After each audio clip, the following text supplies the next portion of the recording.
Graça e paz do Senhor Jesus, mais uma vez. Vamos abrir a palavra de Deus em Tito, a epístola de Paulo, a epístola pastoral, como uma igreja ela deve ser, uma igreja saudável. O apóstolo Paulo instrui o jovem pastor Tito.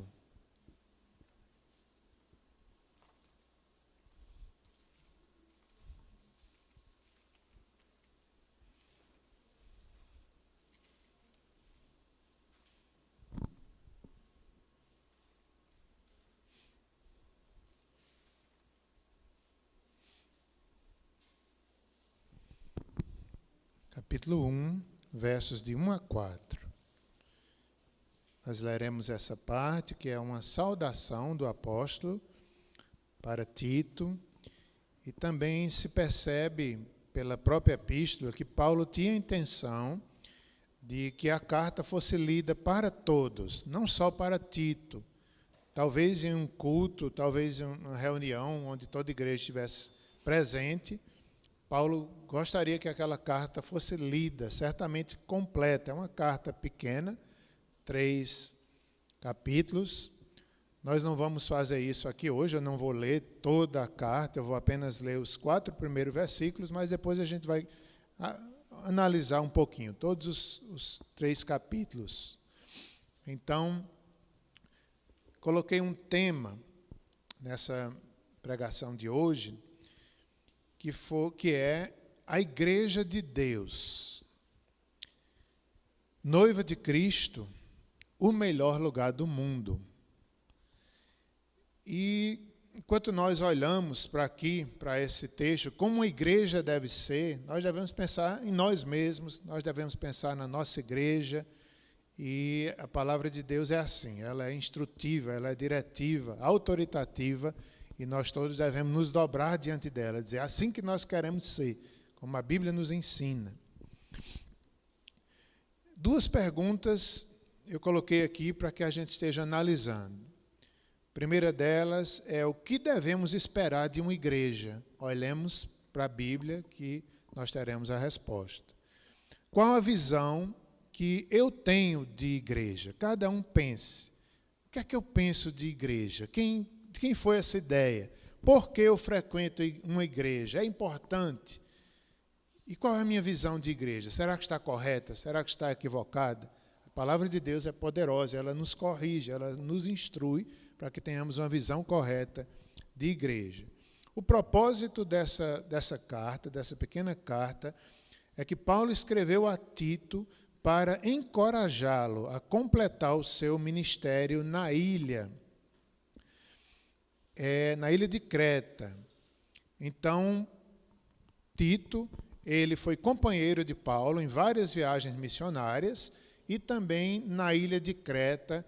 Paulo deixou ele ali responsável depois que ele partiu, mas Paulo queria que Tito organizasse bem aquela igreja, colocasse em ordem todas as coisas necessárias naquela igreja.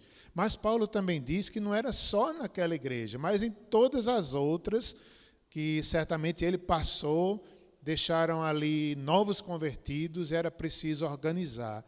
E aqui Paulo diz a Tito, encorajando como é que uma igreja deve funcionar e que Tito não desanimasse, apesar da sua juventude, ele fosse forte, vencesse as dificuldades.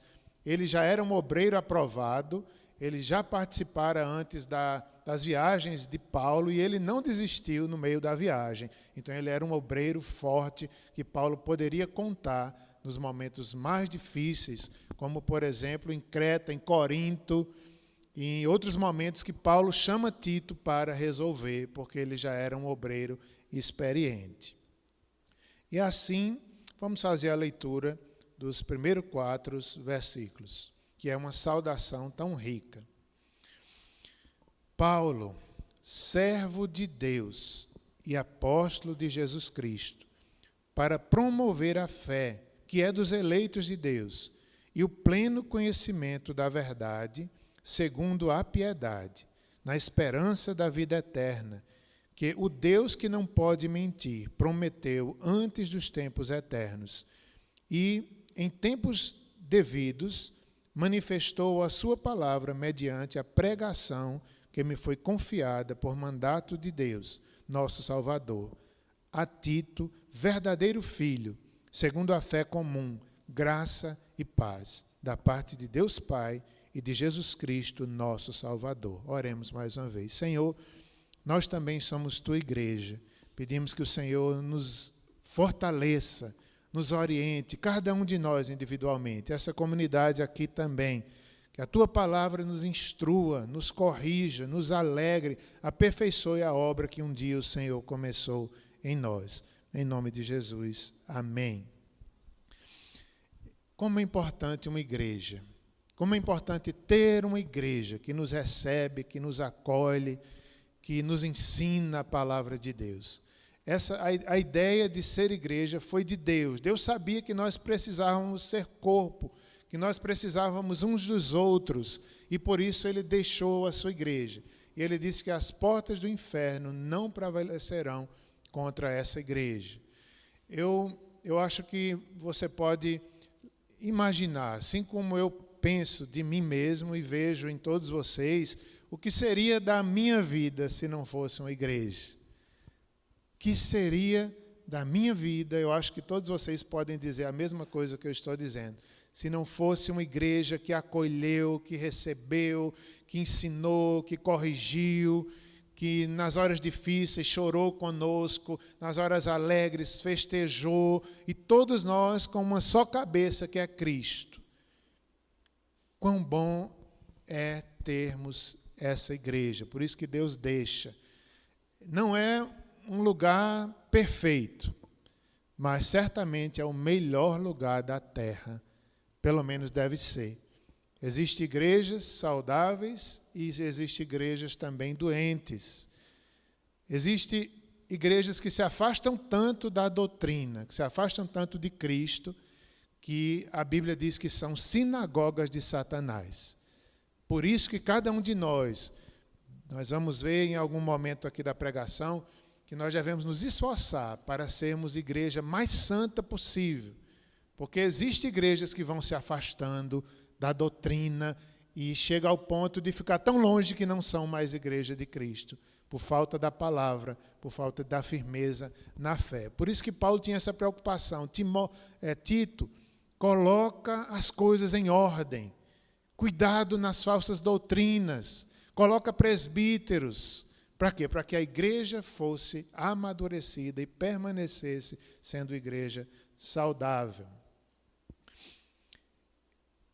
Paulo, no verso 1, nós lemos aí, fala de Paulo, né? Ele é o autor, ele é o autor dessa carta, né? O melhor dizendo, o remetente, destinatário é Tito, e como já disse, a igreja toda deveria ler essa carta. Então, Paulo se identifica, sou eu, Paulo. Quem é Paulo? É o servo de Deus e apóstolo de Jesus Cristo. Então, Paulo se identifica, ele era servo de Deus, e o que significa servo de Deus? É no sentido de pertencer e viver para servi-lo. Paulo está dizendo, eu sou servo de Deus, eu pertenço a Deus, eu não vivo para mim mesmo, a vida que agora vivo pela fé no Filho de Deus, e eu vivo para fazer a vontade dele, não é a minha vontade. Então Paulo se apresenta assim, eu sou servo de Deus e apóstolo de Jesus Cristo. O apóstolo é um chamado. Existem dois tipos de apóstolo. No sentido mais geral, são pessoas comissionadas, até mesmo missionários ou missionárias. Podem ser chamados de apóstolos. Agora, apóstolos como o apóstolo Paulo não existem mais, que são aqueles apóstolos que viram Cristo ou conviveram com ele, receberam o seu chamado diretamente dele, ou então, como Paulo, né, na estrada de Damasco, viu Cristo ali ressurreto e caiu, ficou como cego e ali recebeu o seu chamado. Como esses, não há mais apóstolos. Eles tinham dons de curar, eles tinham dons e autoridade para escrever as Escrituras. Então Paulo diz, eu sou o apóstolo, né, de forma humilde, não como aquele apóstolo que eu sou, como se ele dissesse, eu sou o cabeça da igreja. Não, ele está dizendo que é servo, ele é apóstolo, pelo chamado de Deus, não pela vontade dele próprio. E na Bíblia, nós vemos exemplos, né, de pessoas que foram chamadas, como Mateus, que está registrado o chamado de Mateus, que é Levi, lá em Marcos 2,14, né, um dos apóstolos também. Ele estava ali no seu cotidiano, ele estava ali na mesa como coletor de impostos. Às vezes eles ficavam próximos a um lago para coletar os impostos dos pescadores, muitas vezes era odiado, mas ali naquele momento, quando Jesus passa, num dia inesperado, talvez ele não estivesse nem pensando em Deus, nem querendo, naquele momento, saber a vontade de Deus, mas Jesus passa e o chama, e ele vai imediatamente. Assim é o chamado de um apóstolo, assim é o chamado de todos nós. É irresistível, de tal forma que nunca mais a vida de Levi foi a mesma. De tal forma, inclusive não só Levi, não só Paulo, mas Gideão, vários outros nomes na Bíblia, Maria, eles estavam numa vida normal, cotidiana, nem esperavam, mas Deus vem e o chama para uma grande obra. Assim é um chamado de um apóstolo, e eles não podem recusar, porque Deus os convence, Deus os capacita, e é isso que Paulo diz, eu sou chamado. Inclusive lá em Efésios, capítulo 4, 7, 12, 11 e 13, fala que Deus capacita os chamados. Ele colocou na igreja pastores, apóstolos, evangelistas, profetas, ele tem um propósito nisso, para que nós possamos amadurecer, para que nós possamos nos tornar semelhantes a Cristo, com vistas ao aperfeiçoamento dos santos para a edificação do corpo de Cristo, até que todos cheguemos à unidade da fé e do pleno conhecimento do Filho de Deus, à perfeita varonilidade, à medida da estatura da plenitude de Cristo. Então, Paulo explica aos Efésios que quem deu esses dons foi o próprio Deus para a igreja. A igreja precisa dessa liderança para que ela seja amadurecida, fortalecida e edificada na rocha que é Cristo. Ele mesmo concedeu, como diz aqui ainda Efésios 4:11, é algo que vem de Deus. Não só os líderes, mas toda a igreja ela é chamada soberanamente. Todos nós não viemos a Cristo porque quisemos, mas é um chamado de Deus sobrenatural pelo Espírito Santo que nos convence, que nos chama, que transforma as nossas vidas. Se nós fôssemos escolher Cristo, escolher uma igreja, talvez nunca escolheríamos, mas foi Ele que nos escolheu e nos chamou e nos convenceu, por isso estamos aqui, por isso somos Igreja de Cristo, Ele é o único cabeça. Na confissão de fé da nossa igreja, né, que é um documento, um livro doutrinário baseado na Bíblia, fala sobre a igreja. A esta igreja, Cristo deu ministérios a todos nós, pelo Espírito Santo, pelo dom do Espírito. Quando Ele nos chama, Ele nos batiza e Ele dá dons para cada um de nós. Cristo também deu à sua igreja oráculos e as ordenanças, profecias, a Bíblia foi deixada por Deus para orientar a igreja. Para a incorporação e o aperfeiçoamento dos santos nesta vida, até o fim do mundo, por sua própria presença de Cristo e do Espírito Santo, segundo a sua promessa, os tornará eficientes para este fim. Então, nós vemos aqui que é uma ideia de Cristo. Como Cristo amava as suas ovelhas, como Ele pastoreava as suas ovelhas, Ele subiu aos céus e Ele deixou essa ordem para que a igreja continuasse, fosse pastoreada, e também essa ordem de evangelização para cumprir a missão de pregar o evangelho em todo o mundo. O Pai deu essa ordem a Cristo, Cristo deu essa ordem à igreja.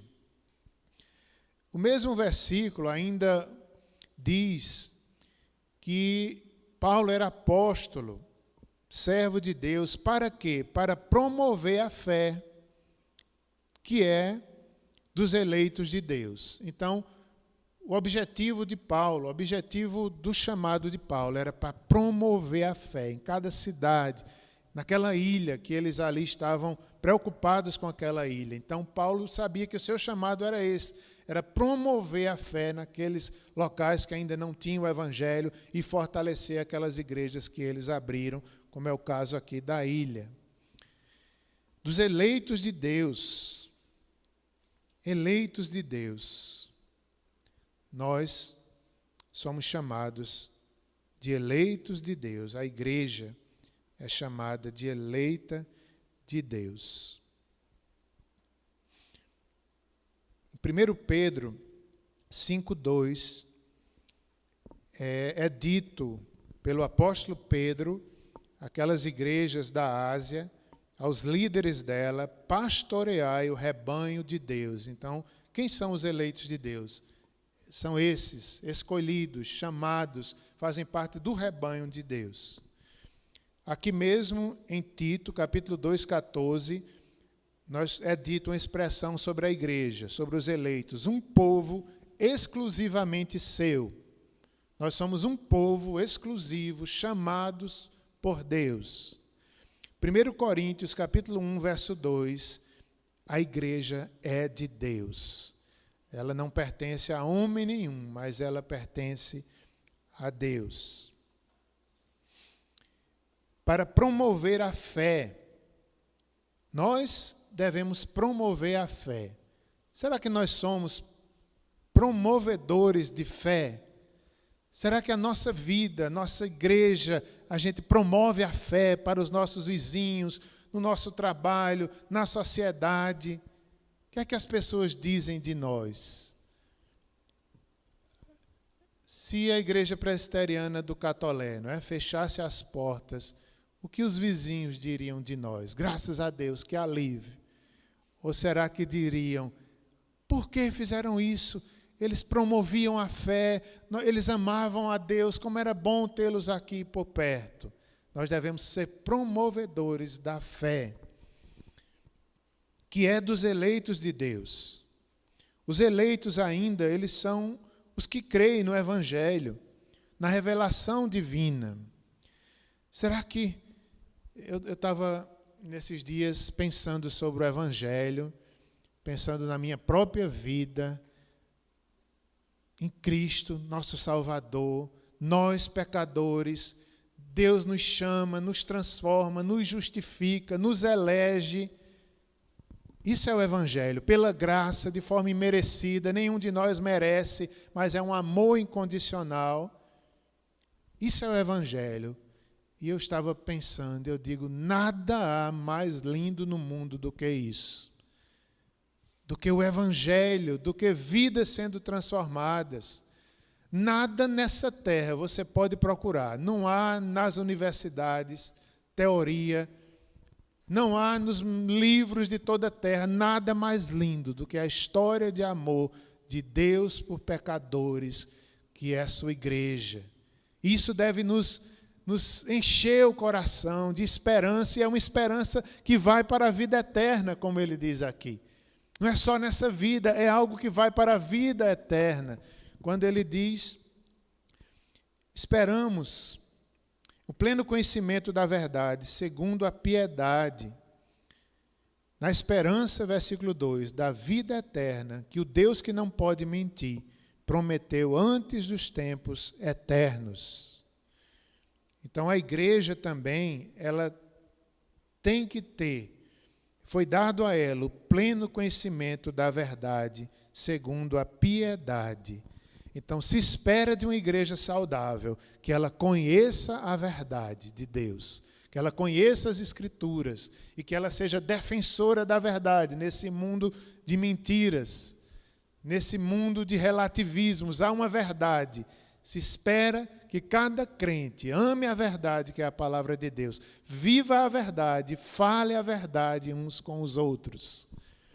De tal forma que também é esperado de cada crente uma vida piedosa, uma vida de santidade, de obediência, de entrega, de renúncia. Cristo espera isso de cada um de nós, uma vida de piedade. Esperamos encontrar na igreja a verdade e também pessoas piedosas, é o que Paulo diz. Segundo a piedade, o Deus que não pode mentir. Quem falou isso sobre a sua igreja? Deus não mente. Nós podemos confiar que Deus não mente. Às vezes tem pessoas que dizem, mas se depois da morte for tudo diferente, se depois da morte não houver salvação, se Deus não for como a gente espera que Ele é, a Bíblia diz que Ele é exatamente como Ele se revelou. Todo-poderoso, verdadeiro, confiável. Não há o que temer. Deus se revelou. Nós conhecemos tudo o que conhecemos da verdade de Deus por causa da revelação que Ele fez. Ele se revelou. Ele se deu a conhecer e nós podemos colocar toda a nossa fé, que é verdade. É verdade. A palavra de Deus é a verdade. Então, esse Deus que não pode mentir, Ele prometeu antes dos tempos eternos, quer dizer, desde a eternidade passada, antes da criação, antes dele criar a igreja, antes dele criar o mundo, ele prometeu, ele tinha planos, e ele não pode mentir. E ele cumprirá todos os seus propósitos para esse mundo e para sua igreja. Na esperança da vida eterna, significa as bênçãos asseguradas por Cristo, elas serão nossas para sempre. Para sempre.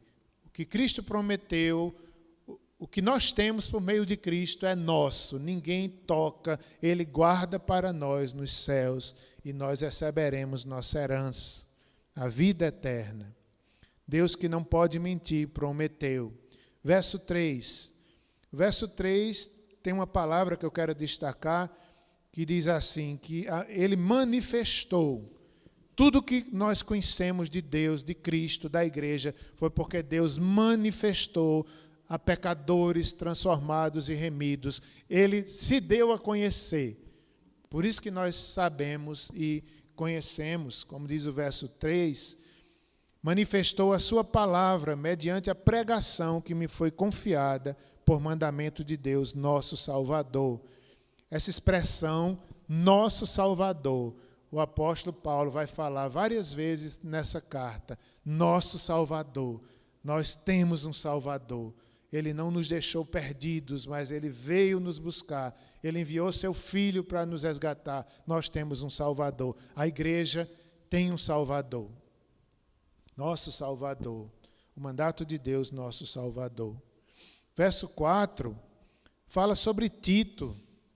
Tito, verdadeiro filho, segundo a fé comum, graça e paz da parte de Deus Pai e de Cristo Jesus, mais uma vez, nosso Salvador. Então, quem foi Tito? Um jovem pastor, ele era um cristão gentio, não era judeu, provavelmente convertido pelo ministério do apóstolo Paulo, pelo que dá a entender. Provavelmente ele acompanhou Paulo na segunda e terceira viagens missionárias. Então era um homem corajoso, fiel, enfrentou lutas nessas viagens, não desistiu. Então era um crente fiel. Foi levado a Jerusalém em certa ocasião e Paulo não permite que ele seja circuncidado, porque ele era gentio. Paulo disse, nem por um instante se submeta a isso, porque se eles permitissem a circuncisão, aí abriria a porta para que se exigisse de todos os outros gentios que seguissem os rituais judaicos. E Paulo disse, não, nem por um instante, Tito, se submeta a isso.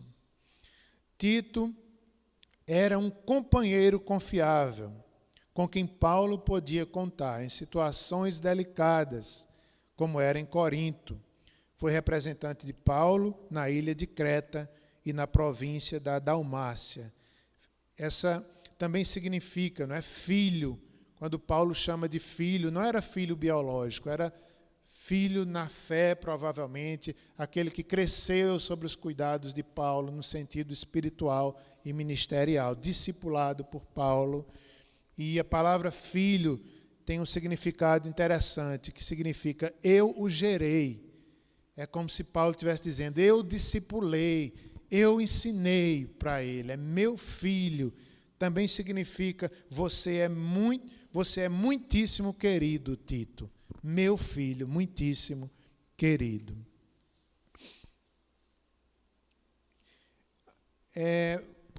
Vamos seguir, vamos deixar essa saudação e eu vou seguir alguns versículos, comentando algumas coisas importantes que aquela igreja deveria ter e que nós também devemos ter ainda hoje em todas as nossas igrejas, em toda a terra, todas as igrejas cristãs. Então, vamos dar uma olhadinha assim rápida sobre esses 3 capítulos. Versos 5 a 9, ainda do primeiro capítulo, nós vemos aí o objetivo da carta, que era pôr em ordem as coisas restantes da igreja. Então, Paulo ele explica, não é, que na ilha de Creta estava ali necessitando de ordens. Bem como em cada cidade, não só em Creta, as igrejas precisavam de ordem. Então, isso é uma lição para nós. Cada igreja precisa ter ordens. E ele diz aqui que cada igreja deveria ter presbíteros, pastores, líderes. A aula de hoje de manhã, na EBD, no capítulo 5, foi todinha sobre isso. Sobre os presbíteros, pastores, homens que não deveriam ser gananciosos, não deveriam fazer por constrangimento, mas de livre vontade. Homens que cuidavam, tinham atenção, superintendentes do rebanho, que olhava para a igreja, não de forma coletiva, mas conhecia a história, a vida de cada um. Então, Paulo estava dizendo, uma igreja saudável precisa de líderes, de presbíteros atenciosos, que tenham uma boa doutrina, para que os irmãos cresçam, para que os irmãos conheçam, sejam ensinados e amadureçam na fé. Presbíteros, versos 6 a 8, ele diz características desses presbíteros, que servem para todo o povo de Deus também. Eles deveriam ser irrepreensíveis, marido de uma só mulher, que tenha filhos crentes que não são acusados de dissolução, não são insubordinados. É indispensável que o bispo seja irrepreensível, com despenseiro de Deus, não arrogante, não irascível, não dado ao vinho, nem violento, nem cobiçoso de torpe ganância, antes hospitaleiro, amigo do bem, sóbrio, justo, piedoso, que tenha domínio de si. Paulo diz, para que uma igreja seja saudável, os líderes devem ser assim, piedosos. Por isso que nós devemos orar. Hoje de manhã oraram aqui. Pastor Érico pediu para Gledson orar pelos pastores, orar pelos líderes. Foi tão gostoso, foi tão bom. A gente precisa ter uma liderança saudável. Os novos que Deus está chamando, Deus está chamando certamente pessoas aqui. Precisam pensar nisso, para que nós sejamos igreja saudável. É preciso uma liderança, seminaristas, presbíteros, diáconos, que sejam assim, piedosos. E no verso 9, tem uma característica muito importante. Alguém apegado à doutrina, segundo a doutrina, apegado à palavra. de modo que tenha poder para exortar, para ensinar, para convencer os que o contradizem.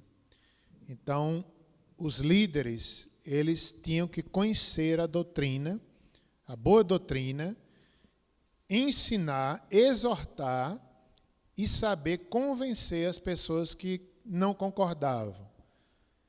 Porque não é fácil você ensinar e as pessoas discordarem e as pessoas não quererem aquele ensino e você ter a paciência de ensinar de novo, de chamar, de mais uma vez, pela segunda vez, terceira, quarta, exortar.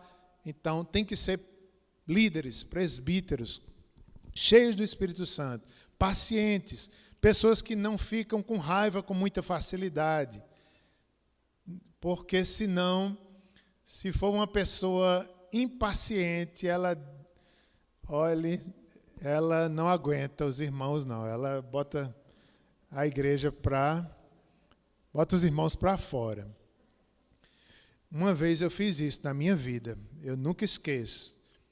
Teve uma irmã que me deu tanto trabalho que eu apontei a porta da igreja. Eu digo, se a senhora quiser sair, misericórdia, nunca mais eu quero fazer isso. Mas eu fiz isso uma vez. Pensa numa irmã, pensa numa ovelhinha difícil que tirou minha paciência.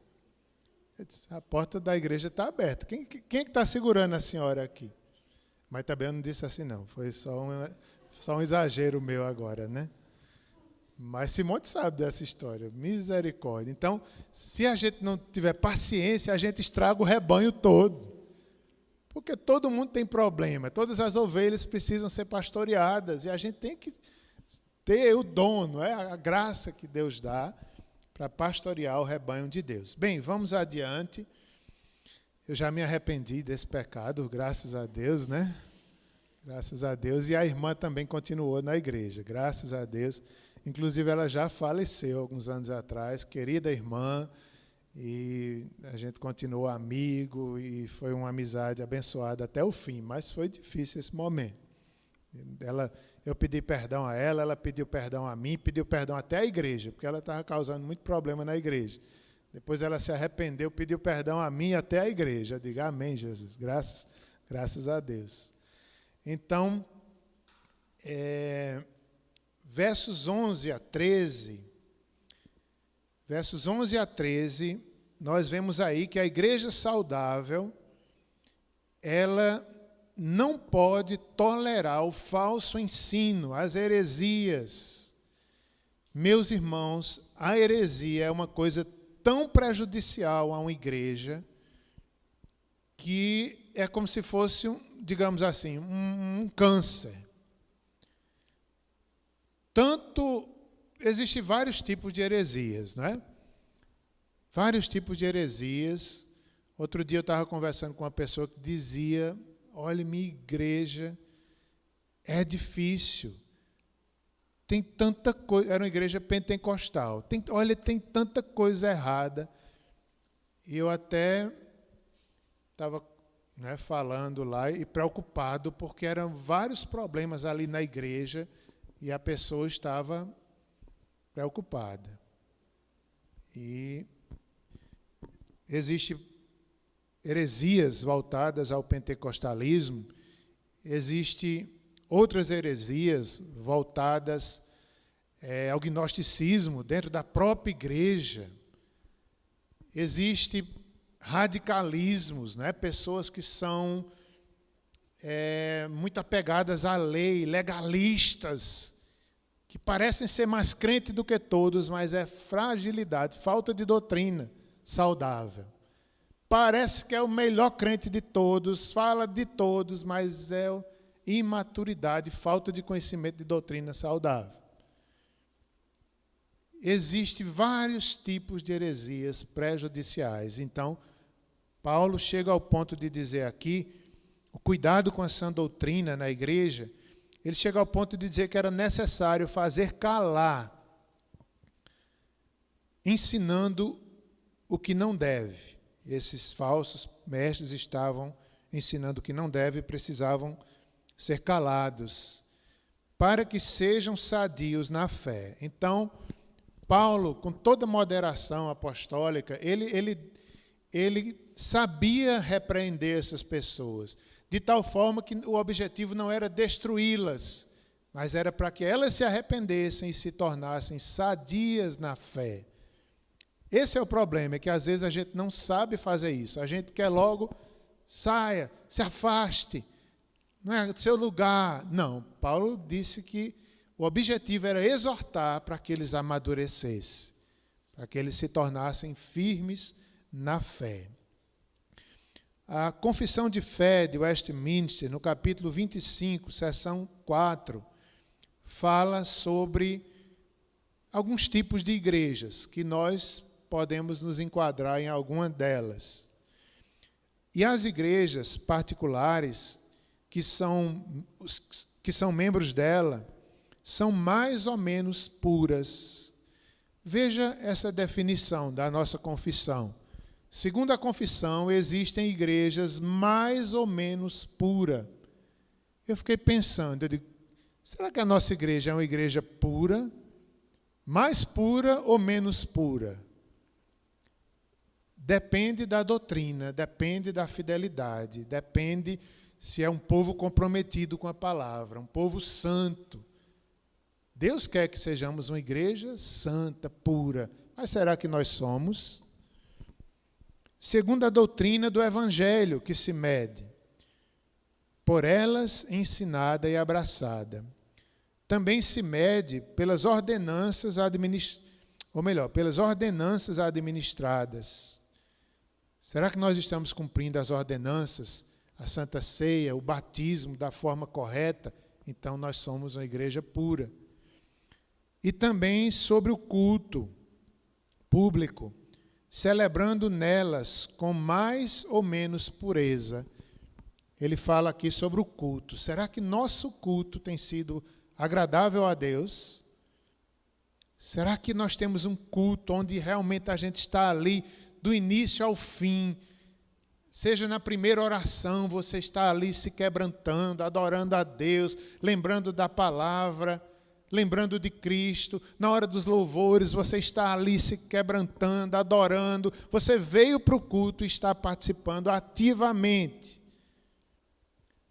Na hora da palavra, você dá ouvidos, você crê, você pratica, você passa a semana pensando no que ouviu, e ali você vai sendo purificado e santificado. Nós podemos ter um culto mais ou menos puro nesse sentido. Pode ser que a gente venha para o culto, mas a gente venha desatento, a gente venha para o culto, mas saiu ali pelas portas, esqueceu de tudo, só foi um ritual. Nós temos que ter esse cuidado. Na seção 5 da mesma confissão, as igrejas mais puras debaixo do céu estão sujeitas à mistura e a erro. Veja, a igreja mais santa, mais pura, mais fiel ainda está sujeita a erro. A gente vê isso na igreja primitiva, uma igreja tão santa, tão cheia do Espírito Santo, mas havia problemas, havia heresias, havia dificuldades. Então a igreja mais santa, por quê? Porque nós somos humanos, nós somos falhos, todos nós somos imperfeitos e pecadores, e por isso que temos que ter paciência uns com os outros, misericórdia, perdão. Todos nós somos doentes e estamos sendo restaurados por Cristo Jesus. E alguns se têm degenerado tanto que deixam de ser igrejas de Cristo, tornando-se sinagogas de Satanás. Não obstante, sempre haverá uma igreja na terra para cultuar a Deus em consonância com a sua vontade. Ou seja, apesar de tantas igrejas, de tantas formas, né, a gente tem hora que a gente vê falar de alguns evangélicos que dá até vergonha. Meu Deus, essa igreja está muito longe da palavra. Mas sempre há um remanescente, sempre há os fiéis, verdadeiros, porque é Deus que sustenta a sua igreja. Capítulo 2, vamos agora para o capítulo 2. Fala como deveriam ser as pessoas da igreja. No verso 1, fala, antes de dizer sobre as pessoas, fala sobre Tito. Tu, porém, fala o que convém à sã doutrina. Paulo está dizendo, você, Tito, é diferente dos falsos mestres. Você fale como convém à sã doutrina. Ninguém te rejeite, fala com autoridade. Fala aquilo que Cristo ensinou, Tito. Fale como convém à sã doutrina. Em contrapartida com os falsos mestres. A partir daí, Paulo começa a falar como deveriam ser os homens idosos da igreja. Como devem ser os homens da igreja? Os idosos, mas serve para todos os homens da igreja. Ele diz aqui que os homens idosos devem ser sóbrios, reverentes, temperantes, fiéis, sadios no amor e na paciência. Versículo 2, Tito 2:2. Eu fiquei pensando aqui, né? Já que hoje é o dia dos avós, eu fiquei pensando que essa palavra dá muito certo para isso. Então, o que é que Deus espera dos avós? Eu peguei aqui um trechinho do livro Homens Aconselhando Homens, de John Street, na página 368, uma fala para os avós. Talvez você já tenha visto o adesivo que diz: se eu soubesse que ter netos seria tão divertido, eu teria começado por eles. Eu fiquei com vontade de ser avô, Simone. Quem sabe um dia, né? Quem sabe um dia. Quanta alegria há em poder ver esses pequenos nascer e crescer. Ser avô é maravilhoso, de verdade.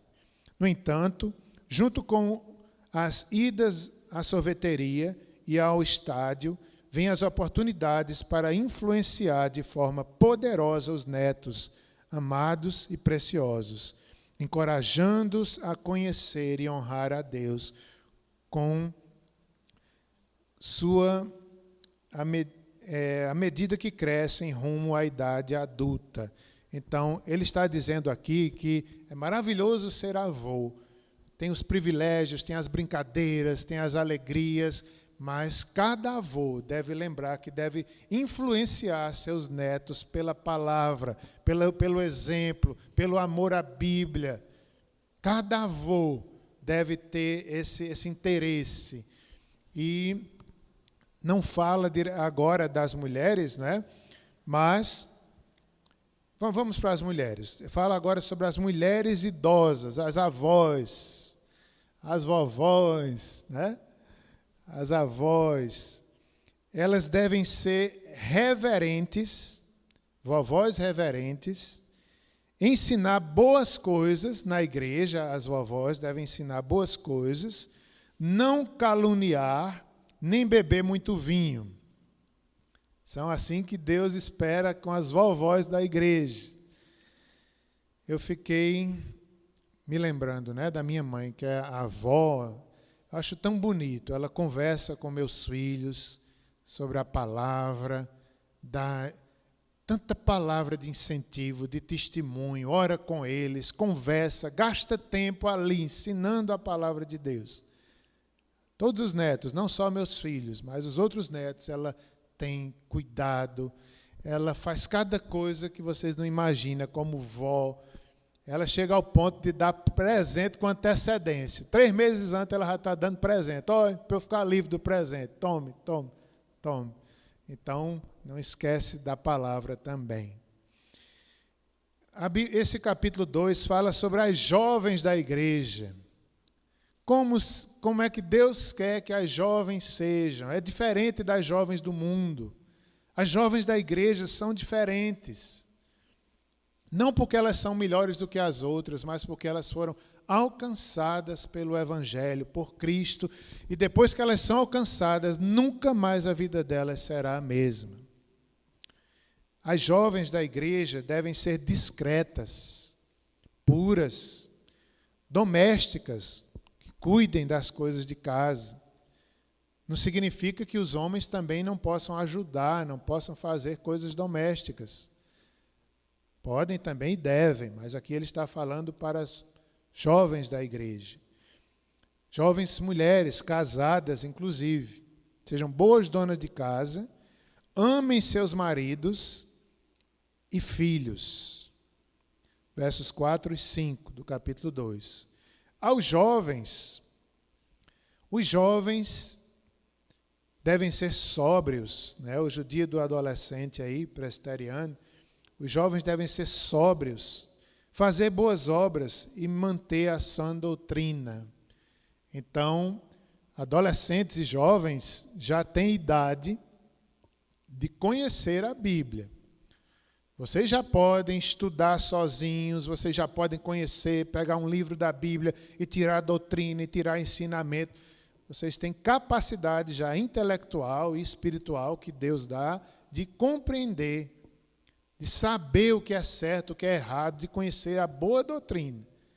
Se vocês quiserem, tem muita coisa que aprender sobre a boa doutrina.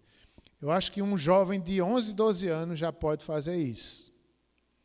Pastor Érico, hoje de manhã, citou a congregação nossa de Cabaceiras, que ele esteve lá ontem à noite, dando a Santa Ceia, e o presbítero Adilson, preocupado nessa época de pandemia, com os irmãos, como era que estava a igreja, como era que estavam os jovens.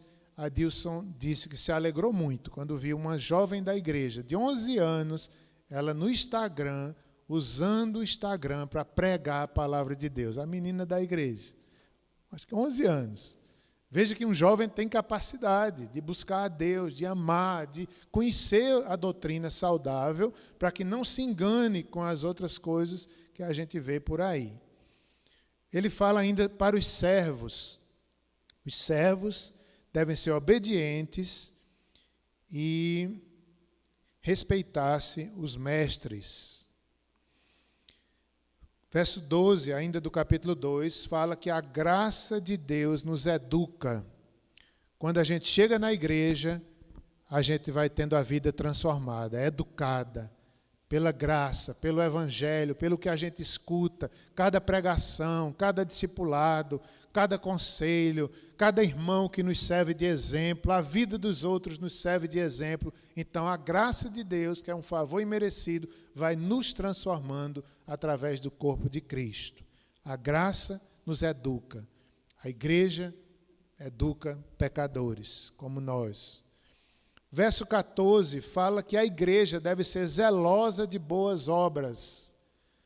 Deus espera de nós que nós tenhamos boas obras. Cada um dos crentes deve amar o próximo, lembrar da pessoa necessitada.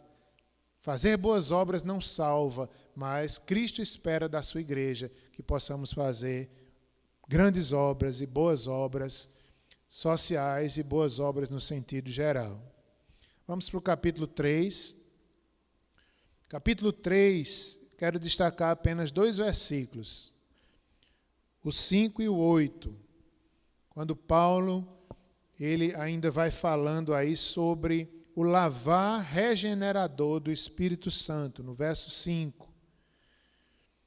Ele nos salvou mediante o lavar regenerador do Espírito Santo, que derramou sobre nós ricamente por meio de Jesus Cristo, nosso Salvador.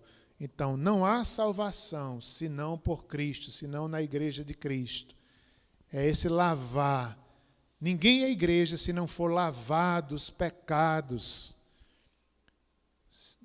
Nossos pecados podem ser grandes, nós podemos estar sujos, mas quando Cristo nos chama, Ele nos lava e Ele nos torna igreja.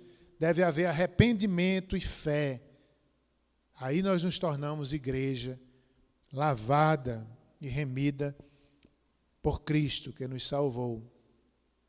Porque Ele manifestou em cada um de nós a sua benignidade.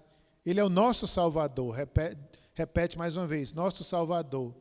E o seu amor para com todos nós nos regenerou. Nós que éramos nécios, desobedientes, desgarrados, escravos de toda sorte de paixões, prazeres, vivendo em malícia e inveja, odiosos e odiando-nos uns aos outros. Então, nós éramos assim, mas o Espírito Santo apagou, nos lavou e nos fez igreja de Cristo. E o último versículo, versículo 8, que fala sobre as boas obras, mais uma vez. Fiel é a palavra, e quero que no tocante a estas coisas faças afirmação confiadamente, para que os que têm crido em Deus sejam solícitos na prática de boas obras. E assim, Paulo termina a sua pequena carta, mas riquíssima, trazendo as suas saudações finais, a bênção.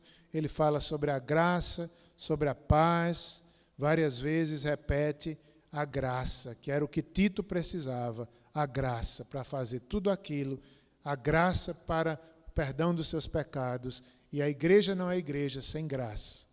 Se não fosse a graça, nenhum de nós poderia estar aqui. É um favor imerecido que nos chamou, que nos lavou, perdoou nossos pecados e somos igreja pela graça. Vamos fazer uma oração. Oremos, irmãos. Senhor, muito obrigado, Pai, porque o Senhor nos fez igreja, perdoou nossos pecados. Obrigado por uma igreja que nos acolhe, que nos recebe, que nos ensina a sã doutrina. Faz de nós uma igreja sã, uma igreja pura, uma igreja santa, uma igreja que ama a Tua palavra, que vive. Os homens, as mulheres, os jovens, até mesmo as crianças, Senhor. Tua palavra não esquece das crianças. Abençoa nossas crianças também. Abençoa os adolescentes, que possamos ter sede e fome da sã doutrina, porque a falsa doutrina é perigosa. É perigosa. Nos ajuda, Senhor. Em nome de Jesus. Amém. Vamos encerrar o culto. Se for possível, o grupo de louvor vir aqui. A gente cantar É o Teu Povo aqui presente, todos numa só voz, proclamando que só Tu és santo, só Tu és grande.